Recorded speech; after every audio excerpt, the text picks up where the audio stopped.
Hi, folks. Robert Quigley here, and the matriarch of my Pomeranian family. This is Ruby. Today we've got two videos to make. One of them is going to deal with America's massive drug problem, and another one is going to deal with reforming the U.S. exchanges. If you haven't subscribed to the channel, please push the subscribe button below. Add your comments, join the conversation. Let us know where we can do better. Let us know where we're wrong. Into the first video, drugs.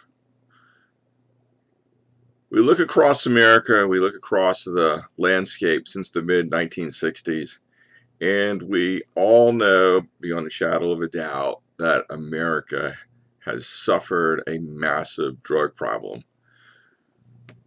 But how many folks, and I bet a lot have, laid back, pondered, how did we get here? What's going on? Have other countries had drug problems? Well, I'm going to make a passing reference to the Opium Wars in China circa mid-1800s. I wonder if you guys know that when the British ruled the world, they wanted to trade desperately with the Chinese, and the Chinese did not want to open up to the outside world.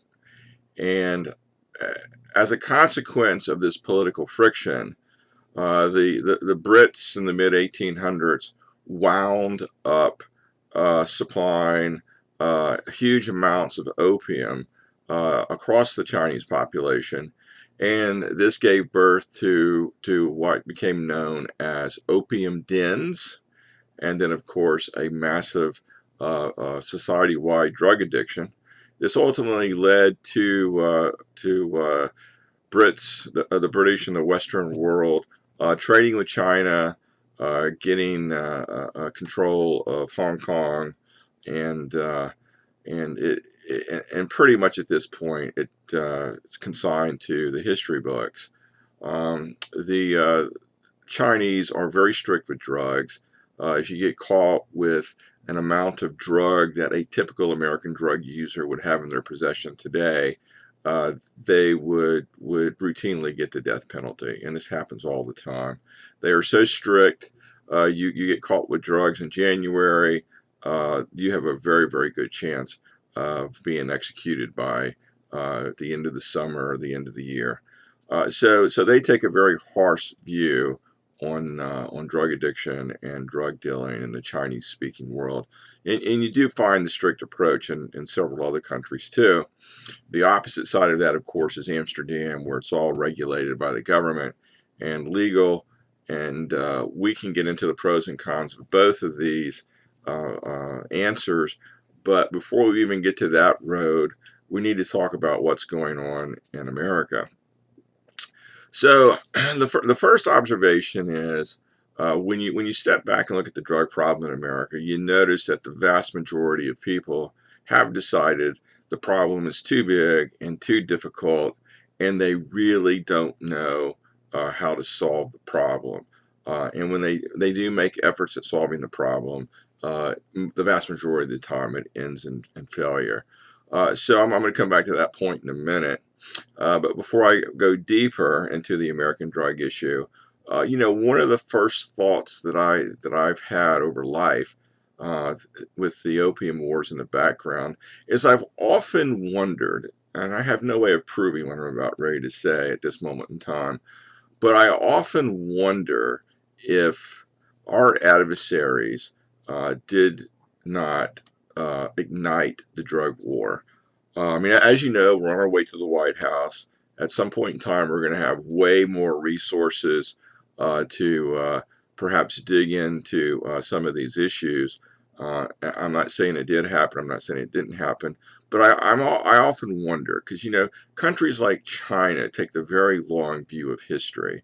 Many other people around the world have grandiose visions of vanquishing Goliath. In modern terms, America is definitely a Goliath. And if you got an enemy who is setting around, steaming and festering, you wouldn't put anything past some people. So I've curious, I've been curious over life. I wonder if our adversaries, or some of our adversaries, took advantage of American liberalism and the 1960s, free love, drugs everywhere movement, and decided that this was a good time, a good way to bring America down. Because heck, if you can't beat them with your military, and you can't beat them with your economics, then the only other thing that your adversaries can do is to basically introduce cancer into your society and eat away at it,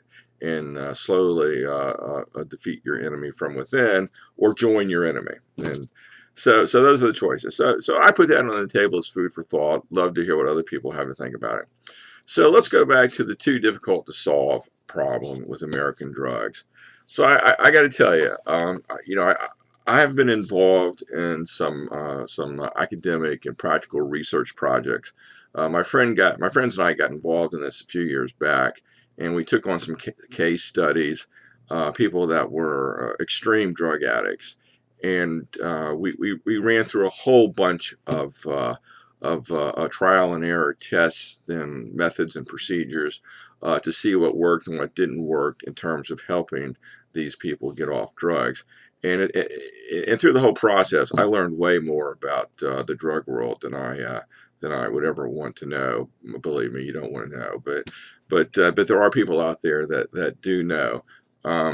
So there are answers, and let's go through the problem, and let's go through the things that we can do to make the world a better place. So we're just going to briefly cast our minds back to the mid '80s and the movie Wall Street, because part of this channel is focused on Wall Street, and at that time, cocaine was all the rage. It was in the movies, it was in the colleges, it was across the night scene. Make a lot of money, go out and smoke some pot, snort some cocaine. Life was great. Uh, and of course, if it had ended there, then the country wouldn't have much of a drug problem. Um, but during the Reagan years, in the '80s, the country embarked on a war against drugs. Now, as it turns out, the way that war against drugs was conducted, which is basically a quasi-military operation in civilian clothes, it's totally wound up to be a huge failure. It really hasn't done. It hasn't come anywhere as close to reforming and helping this very large part of the American society, which has become addicted to drugs. And as we all know, drugs has probably touched every American family, either directly or indirectly, the immediate family or the extended family. We all know folks who have died from overdoses, who have ruined lives from drugs. So just simply put, the war on drugs was a total failure. Let's start. Let's continue our discussion. Let's look at something like cannabis. Okay, cannabis has been classified as a controlled substance right next to heroin and cocaine. It's totally nonsense. In my opinion, and in the scientific opinion, cannabis should have never ever been made illegal. In fact, for the vast majority of the history of the United States, cannabis was a non-issue. The only danger that you have from cannabis is on a personal level, you're going to have a massive weight problem. If you're the maker of Doritos or Twinkies or some other snack food, you're going to see this explosion of sales because the word on the street is people who are consuming cannabis love munchies. So I mean, if that's the worst that it can do, oh my gosh. But be a little more seriously. Of course, if you are on cannabis, you shouldn't be driving. You shouldn't be driving cars. You shouldn't be driving airplanes and motorcycles. But what's the difference between someone drinking a beer and having a little too much alcohol at the party? It's basically the same. I mean, confine yourself to your house and enjoy the cannabis, enjoy the alcohol, and then wake up the next day and go to normal life, go doing your normal routine. So cannabis is just so much of a non-issue, and the powers to be that existed prior to today made it a big issue. People were sent to jail for very long periods of time. When I get to the White House, I guarantee you we're going to be expunging cannabis convictions left, right, and center.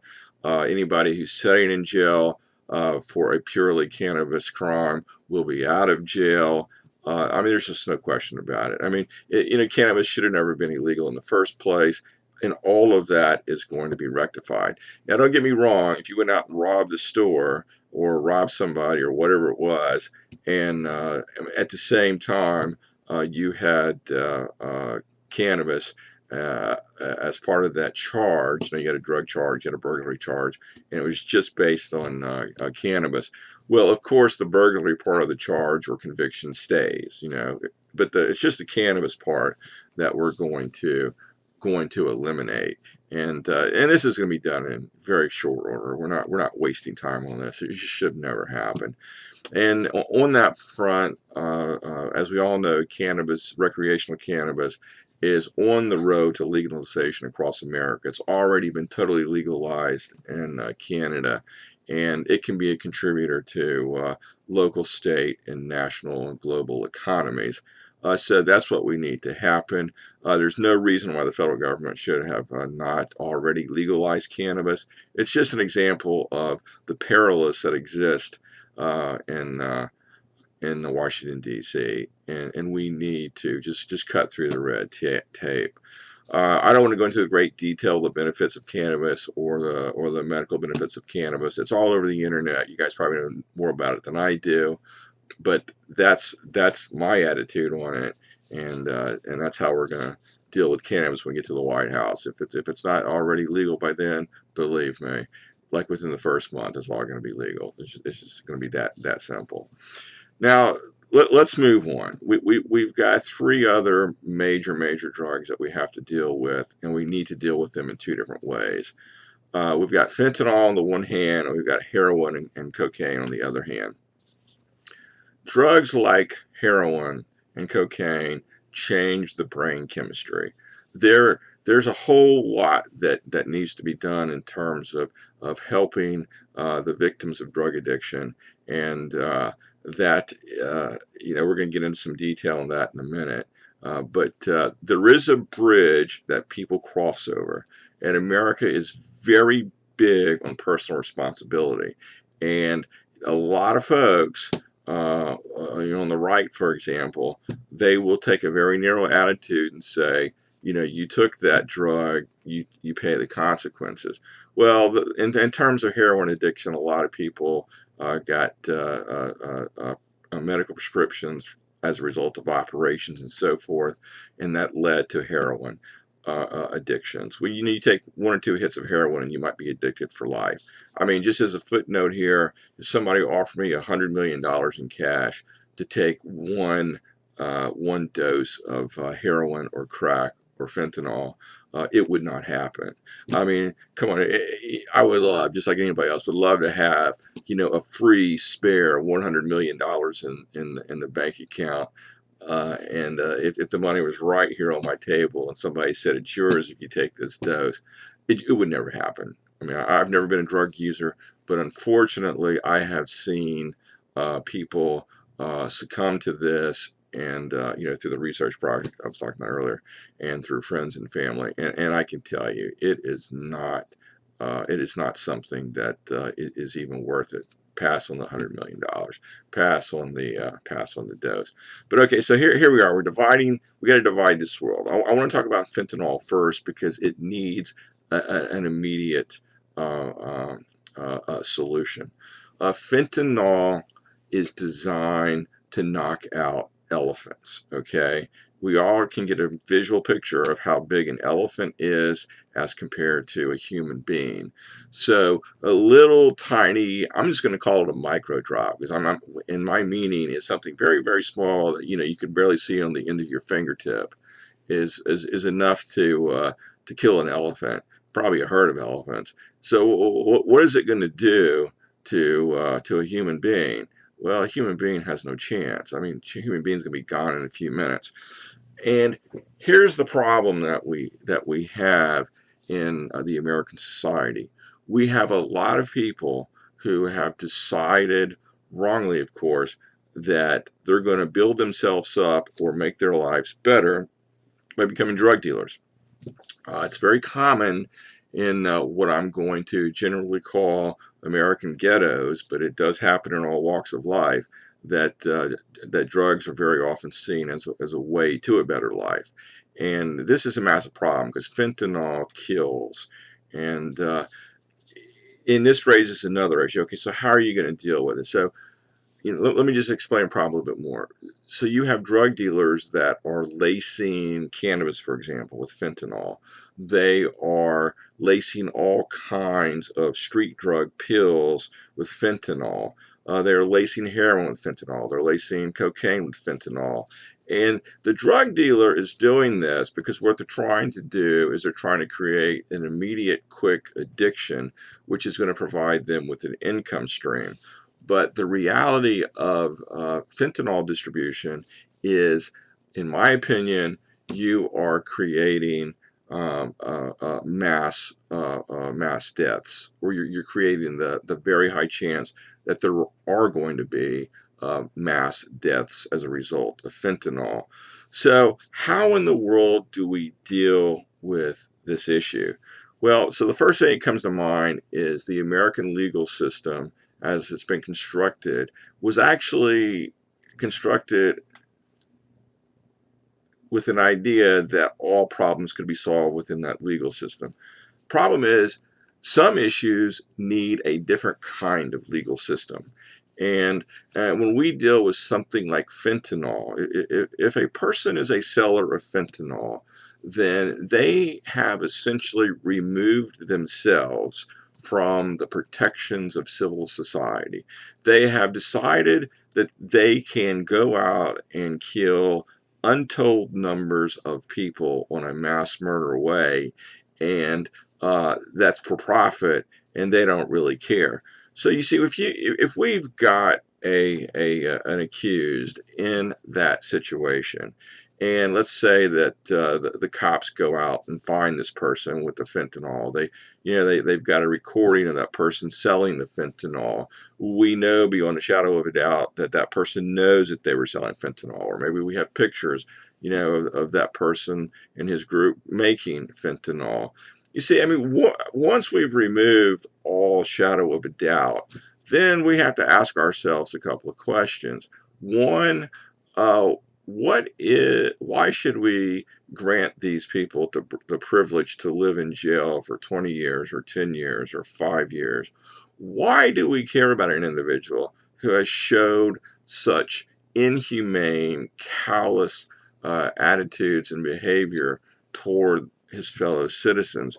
So I'm going to put on the table as food for thought. I know it'd be very hard to get through Congress, but I'm going to tell you, we need to treat people who are engaging in the business of making and distributing fentanyl in much the same way that the Chinese deal with drug dealers generally.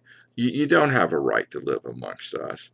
There is no amount of profit that's going to justify it. I don't care how poor your background was. I don't care that you were beat up and raped by your dad or whatever, your mom or your uncle, your brother, your sister, whatever it was, when you were 10 years old. If you step over the line and you go out and just make and distribute fentanyl across society, you know what? You've lost your right to live. And I would be all for a quick and expedient execution of that person. I mean, we're talking about execution in the public square. Forget about this argument about drugs and painless death and all the rest of it. Maybe the best thing to do is to take them out to the public square and give them a pretty big dose of fentanyl, because that's what they're doing to everybody else. And then, let the TV show up with their cameras and let them film that person's death. That would be poetic justice. I mean, that raises a whole bunch of issues about inadequate and shortcomings of American policing power, and shortcomings of this very long, stretched out American court system. So briefly, I would be in for reconstituting, reinventing, establishing something called a drug court, which would essentially operate from facts. We would not allow lawyers to drag out the system based upon procedure. It would simply be based on facts, and once it was established beyond a reasonable doubt, with corroborating evidence that this person has been selling fentanyl, let alone making it and so forth, they're dead. That's it. We deal with it like that. And then the only other thing I would add to this little bit of reform is we probably need to deputize the entire American society, because the police are so poorly equipped with dealing with problems that are so far deep in the crevices of society. I would go as far as saying that everyone in this society has a right to handcuff someone who is involved in the fentanyl trade, take them to the local police station, and turn them in to be processed with the evidence, of course. And so we really need to open our minds and look at the drug problem from different ways. Okay, that's all I want to say about fentanyl right now, because obviously I'm just trying to raise the issues, get the conversation going in light of our road to the White House campaign. But now let's talk about heroin. Let's talk about crack cocaine. Now these drugs are just as deadly. I think my pups happen to agree. I think those are barks of agreement, by the way. And that's if you could just imagine, this is where the TV producers turn on the audience clapping or jumping up and down in excitement. That's what I do at my house. So my pups are jumping in and chiming in and saying, "Yeah, go for it. This is the way to go." Okay, so let's talk about heroin. Now, heroin and cocaine. Now these have extremely bad consequences for the user, for the family, for the community, and for the village. But believe it or not, we can actually do a great deal to solve this type of drug addiction. We've talked about the Chinese death penalty. We've alluded to the Amsterdam approach, which is basically make it all legal and let the government supply the drugs, isolate the individuals, and prevent them from being a harm to society. If they're going to harm themselves, okay, so be it, but at least they're not going to harm anybody else. Then we got the American system, which is muddled. Our approach of jail, judicial programs, clinics, when not all clinics are created equal, we're kind of messed up over here. We got different things going on in every state. It's the same problem. Drugs are a huge issue because it provides an underground economy. It's supplied by cartels. It's buffered by violence. A lot of people get into drugs because of the prescription drug road that winds up into heroin. I mean, we got so many avenues here that gives us a problem. And it is true. I mean, the drug problem is not an easy thing to solve. And let's go down some of the reasons why people have basically thrown their hands up in the air and given up on it. Well, do we know that 90% of incarcerated individuals in the United States have a drug issue related to whatever crime they committed? I mean, you can just go through the list. Go do the criminology research, and essentially that's what you're going to find. Also, another surprising fact: do we know that a substantial number of drug addicts have mental disabilities? And of course, a lot of people say, well, the drugs are so bad that if they didn't have a mental disability before the addiction, they're definitely going to have one after the addiction, and that's true too. Do we also know that a very large percentage of the homeless population has both mental disabilities and drug issues? So when you introduce the world of mental disabilities into the drug addiction problem, we've got a mess on our hands, because now it's even that much more difficult to solve, because essentially the typical American doesn't want to have anything to do with either one of these issues. Um, so as we go down the list of issues that we have to address, we're going to have to deal with the inability to get mental health treatment.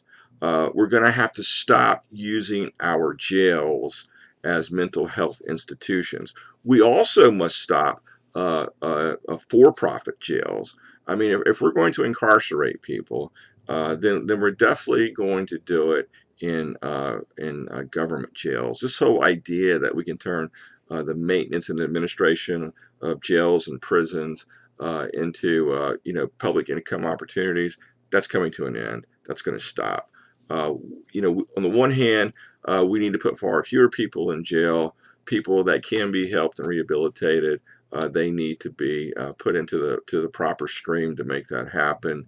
And a lot of education, a lot of community and family support types of activities need to come into play here. But those are some more issues that are going to come down the road.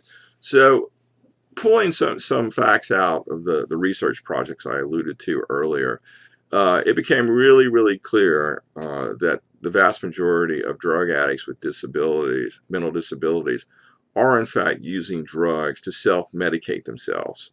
So we looked into that issue, and it was like, so we were like, well, why don't they just call up a psychiatrist? Why don't they go get some psychiatric help and get some, psychiatric medicine?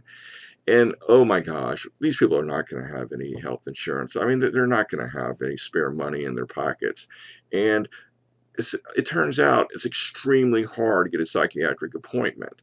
There are just not that many psychiatrists out there. The ones that are out there, like every other capitalist, wants to charge an arm and a leg, literally, to treat the problem.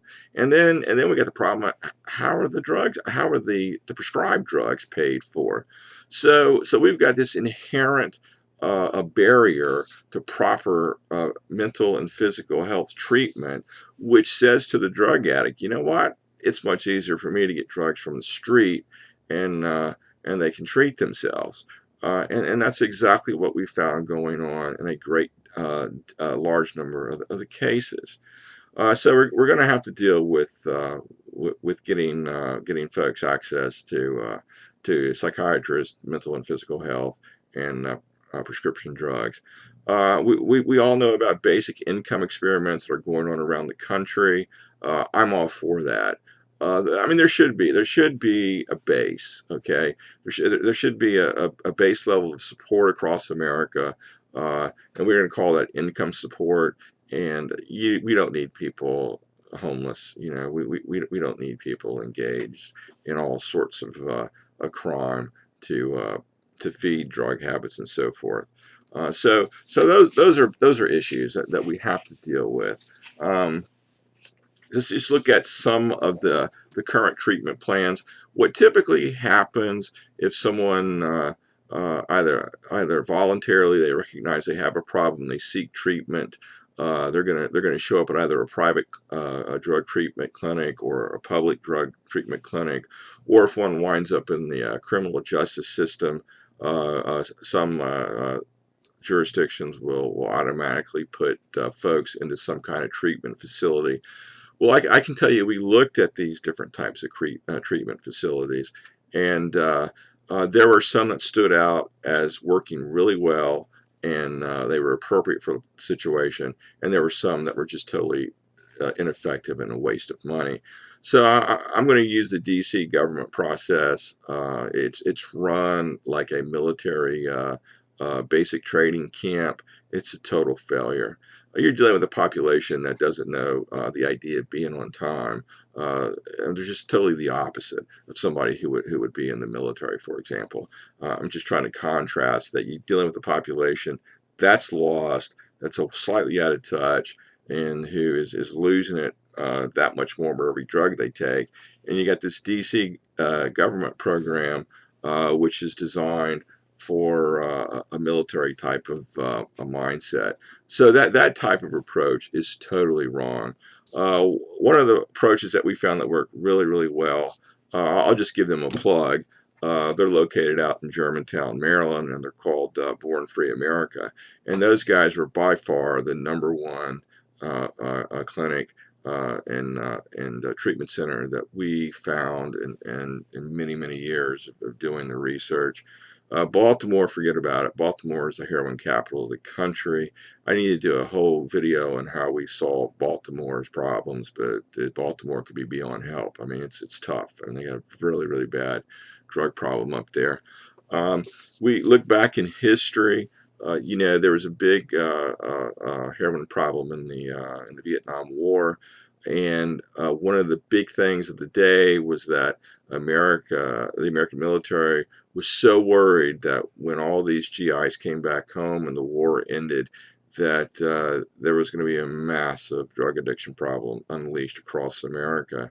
But to summarize a very long history and to sum it up, that didn't happen. The Vietnam vets did come back, of course, the ones with heroin problems and those without.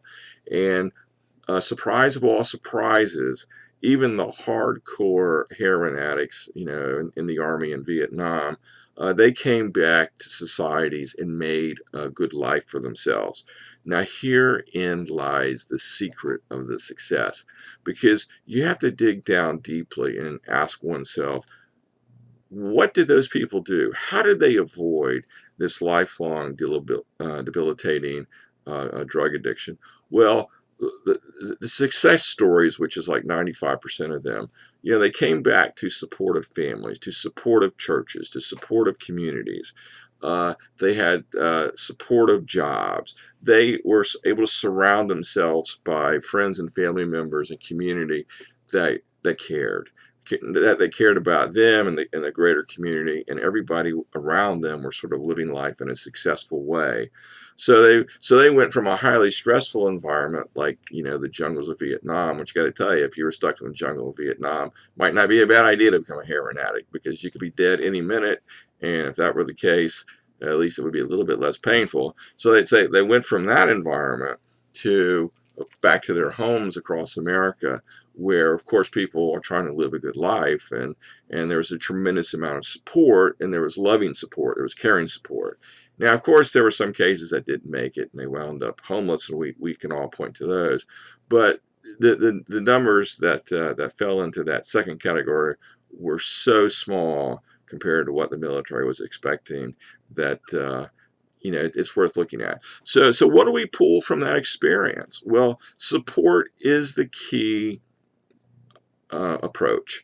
And we're not talking about a light switch. You're not going to solve an addiction by turning a switch on or off. It's more like a dimmer switch. And in our research, we used every stone at our disposal, every trick within our bag. We used every relationship trick, every economic trick. We used carrots. We used sticks. We used everything that we could possibly think of, trying to stimulate what would happen in that typical support network that I just described to you, for the vets coming back home after Vietnam. And we had some successes. We had some fantastic successes. We took people off the streets, which if you look through their cases, judges were telling them that they were most likely going to wind up dead if they kept on the road that they were on. Granted, there were some that died, but amazingly, the people who succeeded were in terms of beating their addiction, were folks that we were able to get into the proper clinic, like say the Germantown Clinic, for example. I'm talking about Germantown, Maryland. It's a suburb of Washington, D.C. There are clinics that are good like that across the country, but at least that's a direction for you to go on. So we got people into the right drug clinic, and what made these people stood out is they were more like a family, and they didn't treat this as a military boot camp, but they realized that this was going to take some time, and we're going to become family members, so let's get it done. And then we put people into psychiatric treatment, and we made sure we got these people drugs on the psychiatric treatment side. Not only that, we discovered that a lot of people couldn't get jobs, and I mean, if you looked at them, you wouldn't hire them. You know, I mean, why would you? I mean, these people, you could tell if you were an employer, you look at these people and say, man, this is a problem. It's not going to last. But we were able to successfully get many of these people placed in jobs. Now, granted, those jobs are not, you're not going to live in Hollywood on those jobs, and but you're not going to live on the street. And a lot of times people in the drug addiction world are coming from such challenged backgrounds, and a lot of times they do have average IQs and sometimes below average IQs. They got other issues going on, but essentially we were able to help them get to a point where they could support themselves. And so that means if they were never to see the drivers in these programs again, my fellow researchers, it doesn't matter because they were going to be able to take care of themselves. And that was the whole point. So I mean, I'm kind of saying in a nutshell, but that's kind of how we have to go about this. Um, so just to kind of summarize the law reform, we must invent or refine a new judicial system in the U.S. just for these narrow drug issues. I mean, some states, some places have what's called a drug court. D.C. is one of them. I don't know about every state in the country, but even the D.C. drug court is nowhere near where I think it should be in terms of dealing with the issues. Uh, in terms of the rehabilitation side, the families are being bankrupted. Families are losing the family farm. Deaths are occurring every day. Funerals are occurring every day. There's a huge amount of patience needed to get someone in your circle off of drugs, and there's never a guarantee of success. But if you need more details, uh, you can ask questions in the comments below, and I can elucidate any of the points I've made. I can send people in the right direction. I mean, we're compiling a book that's going to come out on this subject, and we don't have a publication date yet. We still have some cases underway, and we will, once we get to the point where everything is ready to go, I'm sure we'll publish a book on it, and then I will direct my audience and supporters to that if they're interested. But in terms of when we get to the White House, I can guarantee you the United States government, in conjunction with state and local governments across the country, we're going to be taking a very, very different attitude in terms of dealing with the drug addiction issue. So there we have it, folks. If you haven't subscribed, push the subscribe button. Add your comments below. Tell me where we're right. Tell me where we're wrong. Join the conversation. And until we meet again.